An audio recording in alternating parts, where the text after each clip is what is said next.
Okay, good win. I thought, we came right out of the locker room. We were locked in. I think our kids were on the plan, and it started in the way we prepared. It started with really 2 good days and a shoot around that were exactly where you want them to be this time of year. I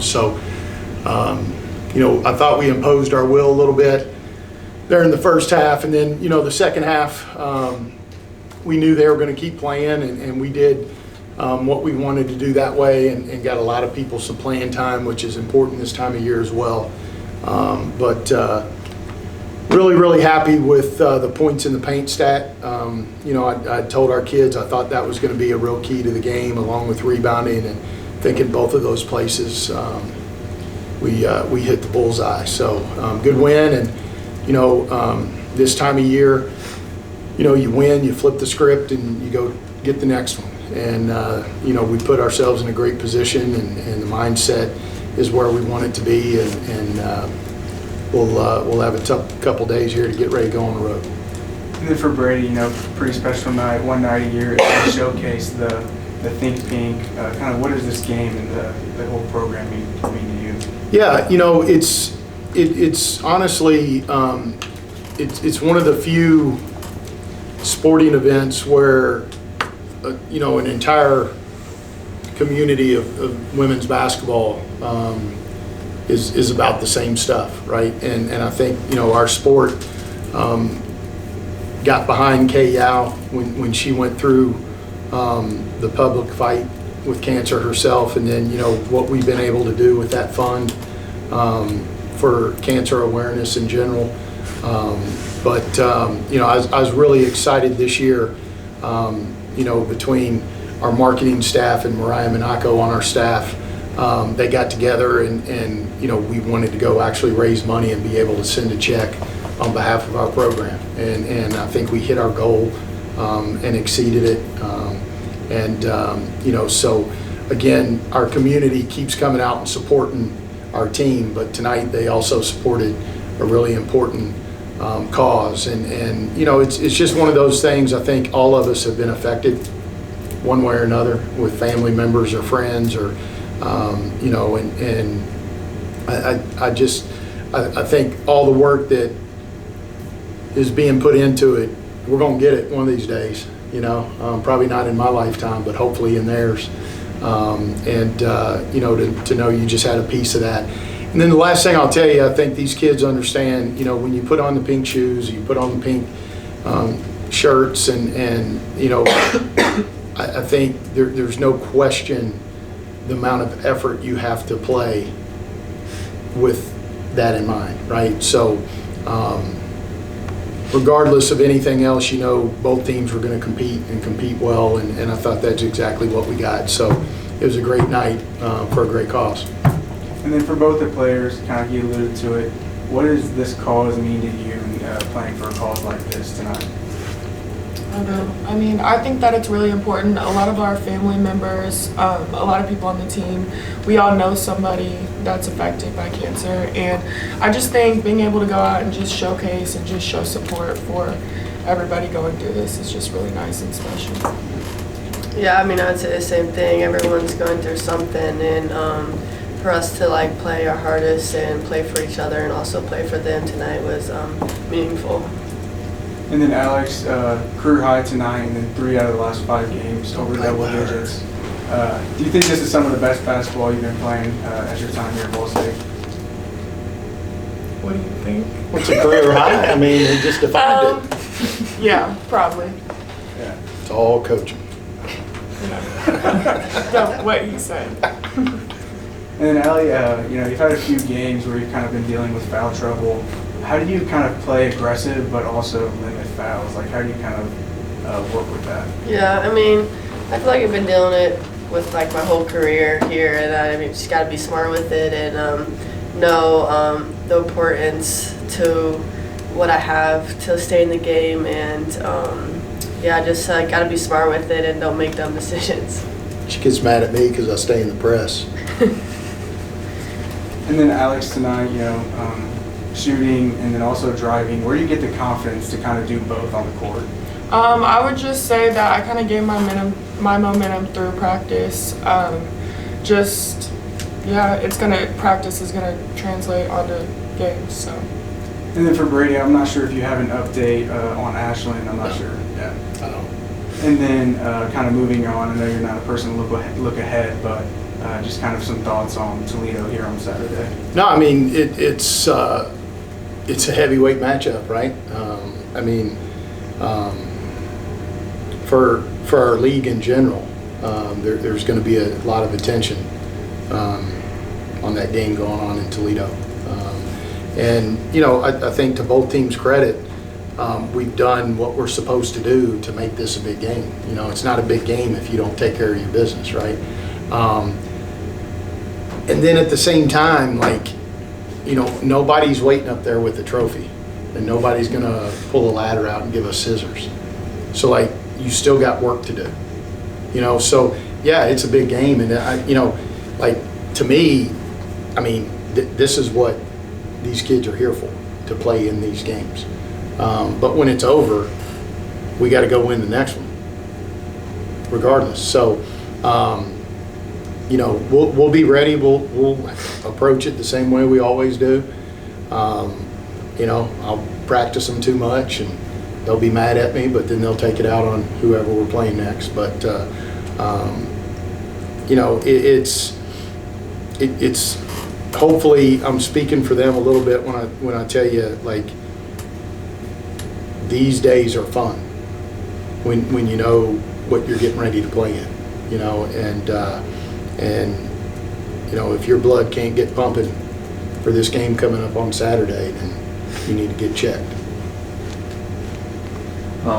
Coach, last couple of games you guys haven't fouled as much. I know some coaches might be like, well, if the other team has a lot of free throw numbers, that means we're playing hard.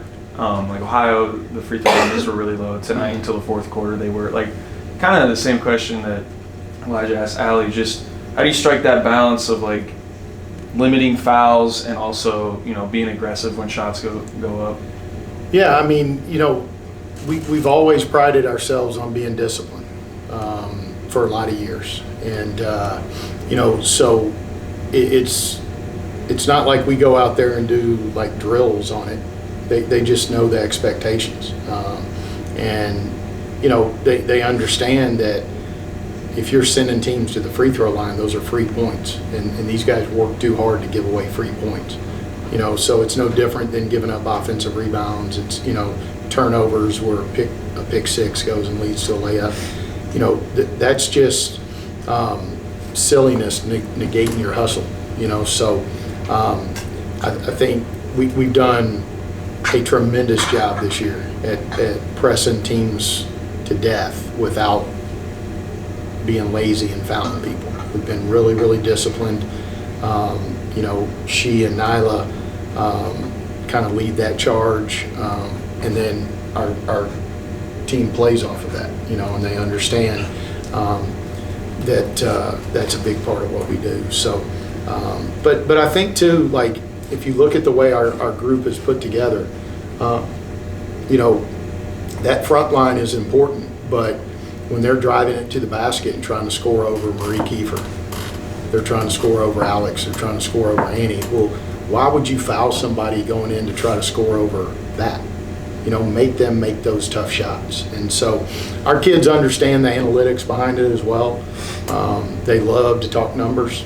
We do it after every game, and that's one of their favorite times of the week. So they've understood and bought in, and that's probably the biggest part, is the buy-in to the way we're trying to defend.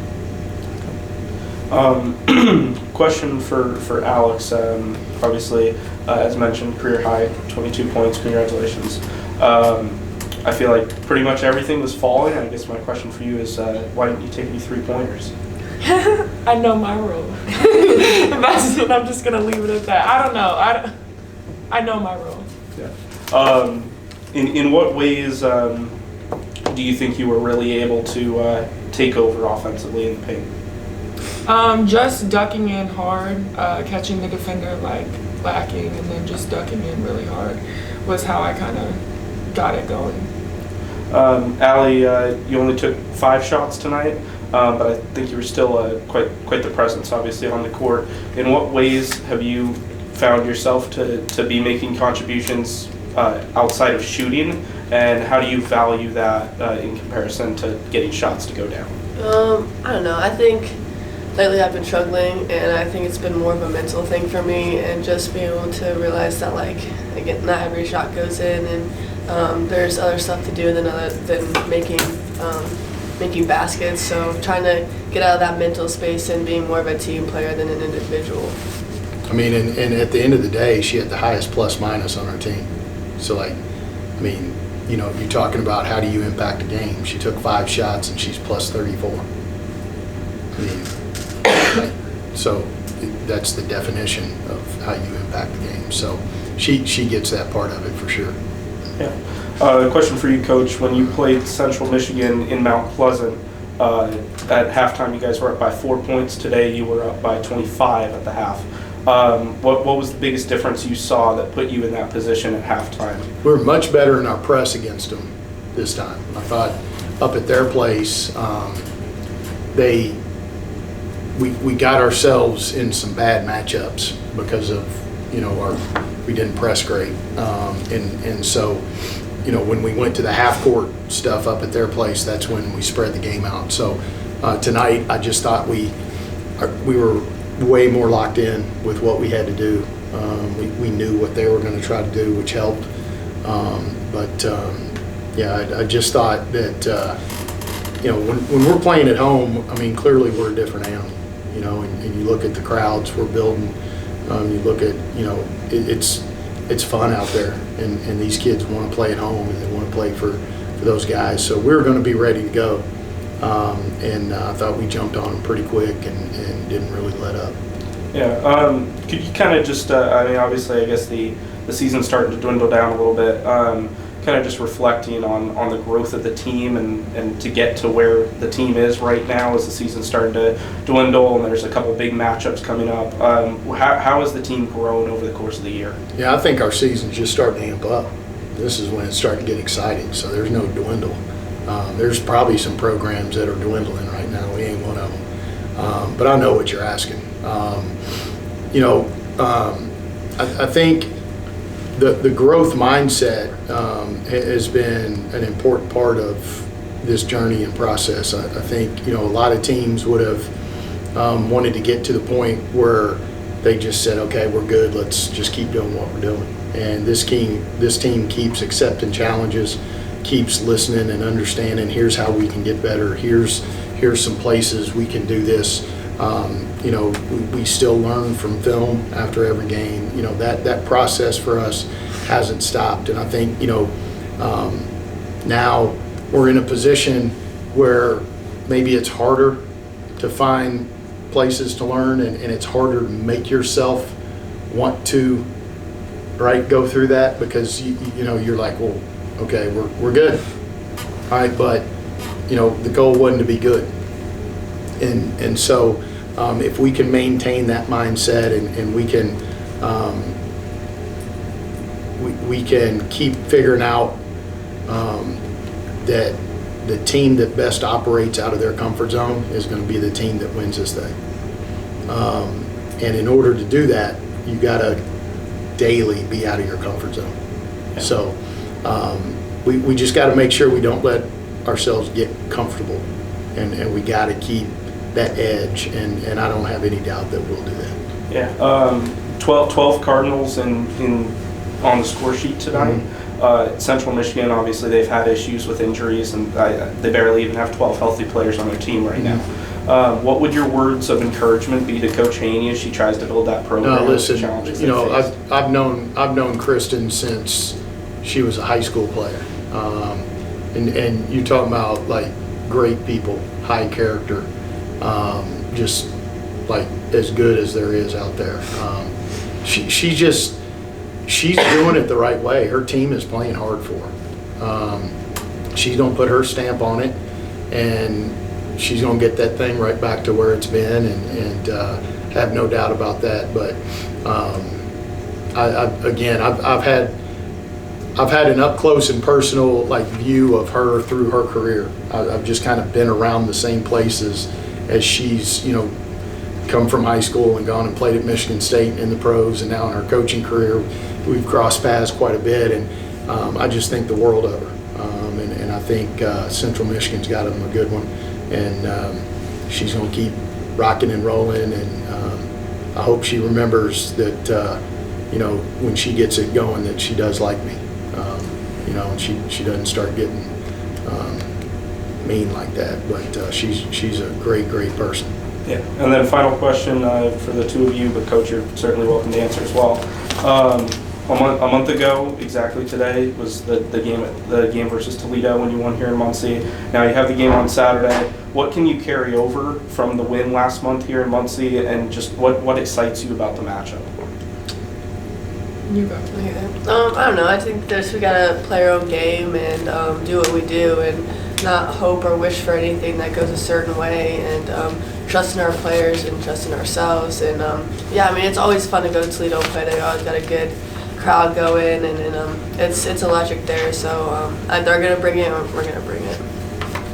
Yeah, we just have to take preparation these next couple days very seriously, lock into the game plan, and just do what we did last time. I'll probably give us a day or two off, and then we'll go play. So, all good, guys. Good. All right. Thank you very much. Thank you all. Appreciate you guys. Appreciate you.